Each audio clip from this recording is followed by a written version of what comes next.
Bien, ¿cuál es la trama entonces del relato El Aleph de Jorge Luis Borges? Bien, la trama es la siguiente. La trama es la historia de un protagonista que a raíz de la muerte de la persona, una mujer, él es un hombre, la mujer por la cual siente, en sus propias palabras, una vana devoción, es decir, que la amó en vano, o la admiró en vano, o estuvo detrás de ella en vano, vana devoción, dice él.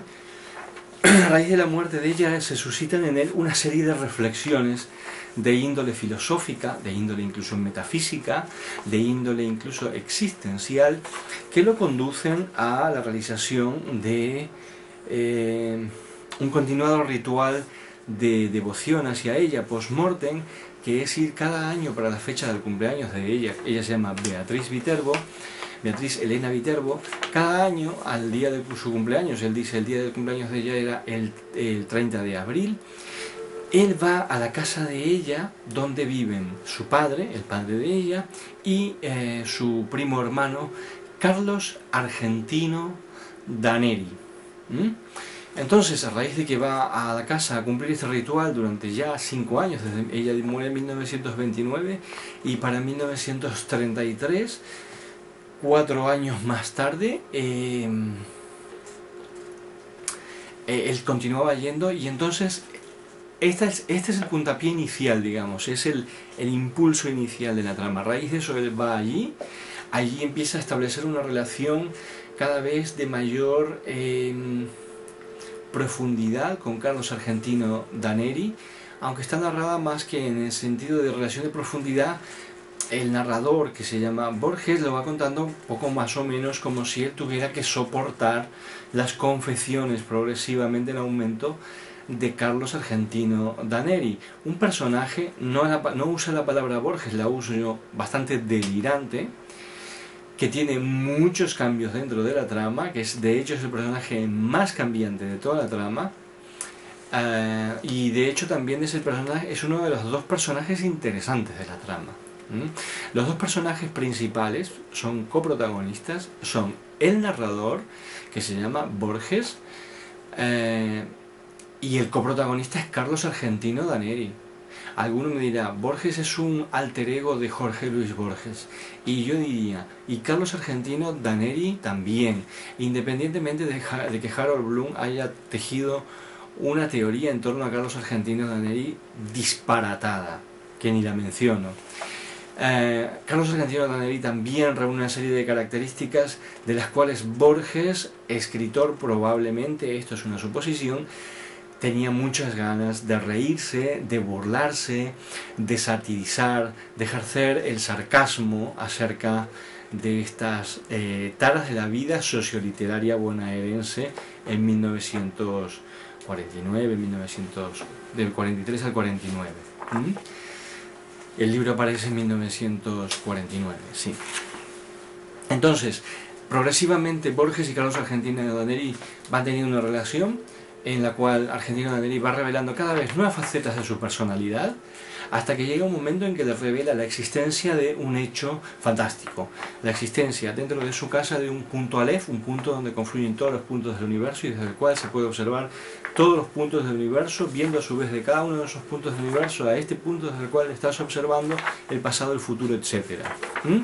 Entonces Borges, protagonista, accede a tener esa experiencia por incitación del propio Carlos Argentino Daneri, la tiene y de ella sale trastornado, sale diferente a como estaba antes. Es un personaje redondo también, igual que Carlos Argentino Daneri, e igual que Beatriz Elena Viterbo, que también es un personaje redondo.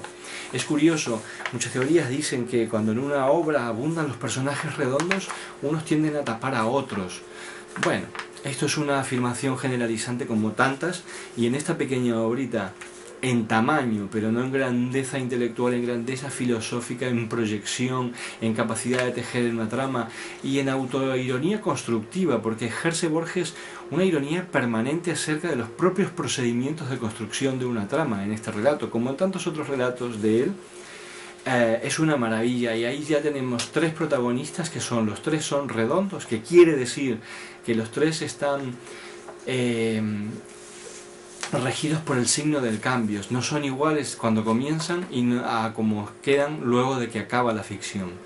Y esto es difícil porque incluso el caso de Beatriz Viterbo, Elena Viterbo es un personaje redondo que cuando comienza está muerta. Y es muy difícil un personaje que en la narración está muerto, otorgarle vida. Sin embargo, Borges lo logra y logra construir tres personajes interesantes, que los tres son redondos y sin embargo no se solapan el uno al otro, ni se tapan, ni se quitan merecimientos ni virtudes, un poco como Batman y Robin y el Acertijo. Los tres son redondos, los tres son coprotagonistas y los tres están claramente diferenciados. Aunque por ejemplo Robin pueda tener un componente de personaje plano, siempre igual a sí mismo, pero solo un componente, no es un personaje plano. Pues Beatriz Viterbo, que sería el Robin de esta trama, tampoco es un personaje plano. Hay en esa obra sí otros personajes planos. Está el padre de Beatriz Viterbo, que tiene una función nominal, absolutamente, es mencionado solo una vez, cuando se dice que en esa casa viven el padre y Carlos Argentino Daneri. Es simplemente de la lectura general de la obra, como al final se revela un dato interesante de una relación entre Beatriz Viterbo y Carlos Argentino, lo que se deduce es que menciona al padre para no mencionar algo tan asombroso que podría generar tantas dudas en la mente del lector en las primeras líneas al decir que ella vivía a solas con su primo hermano, con lo cual ya la mente se pone a trabajar. Entonces menciona al padre, pero no menciona nunca más. Y el padre no tiene ninguna intervención en la vida de la trama.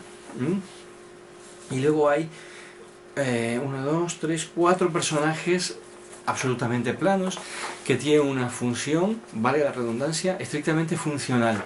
Aparecen mencionados para justificar hechos de la trama y están en su función. Tienen una dimensión y no intervienen en la trama, no tienen desarrollo, no se transforman, no hacen más que funcionar. Y uno es Álvaro Melián Lafinur, que es un contacto que tiene Borges, que Carlos Argentino le pide que interceda ante él para una cosa que él quiere conseguir. Y los otros, y aquí el carácter constructivo, el carácter de transparencia constructiva en el relato del Aleph de Borges, porque los otros personajes dos son los propietarios de la casa donde vive Carlos Argentino, que era la casa donde vivía también Beatriz Viterbo, y de la confitería de la esquina. Se ve que son unos copropietarios de varias propiedades en la zona, y sus apellidos empiezan con Z, Zunino y Zungri. Y como si Borges, para poner los nombres a estos personajes, hubiera cogido el diccionario, el siguiente que aparece, que es el abogado que va a hacerle un juicio a Zunino y Zungri porque pretenden comprar la casa de Carlos Argentino Daneri, donde él tiene un Aleph, y pretenden derribarla, el siguiente, el abogado que va a defender a Carlos Argentino, se llama Zunni. Como si Borges hubiera cogido el diccionario y a ver cómo le pongo a estos personajes. Primer apellido que vio, Zunino, un diccionario de apellidos. Zunino, luego Zungri, luego Zunni, aparte están en el orden alfabético. Eso es una hipótesis, quizás lo hizo así. Quizás miró la guía telefónica. Quizás miró la guía telefónica y buscó la Z, porque la Aleph es la primera letra del alfabeto hebreo, y los intervinientes contrarios dentro de la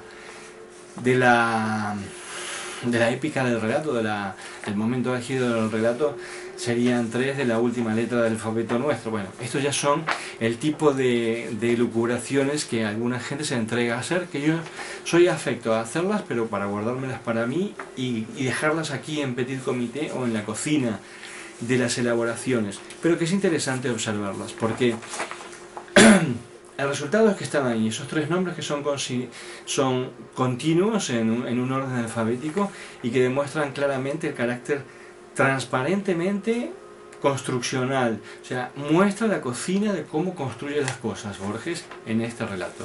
Entonces, vamos a ver cómo interactúan ellos en la trama, que ahora en el próximo vídeo termino de explicarla. Hasta ahora.